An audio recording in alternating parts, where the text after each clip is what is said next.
और हमने इस बुराई को भलाई से बदल दिया, यहाँ तक कि वो लोग खूब नवाज दिए गए। मालो दौलत में कसरत, औलाद में और रिस्क की फरावानी में दुनियावी आयसाइशें इन पर खोल दी गईं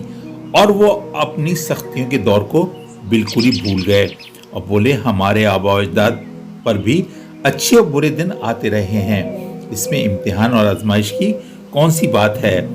और फिर अचानक अल्लाह की पकड़ किसी न किसी सूरत में आ गई, मगर इन्हें इसका शऊर ही न था। यह आयत नंबर 95 सूरह आराफ की तफसीर थी और आयत नंबर 96 में फरमाया,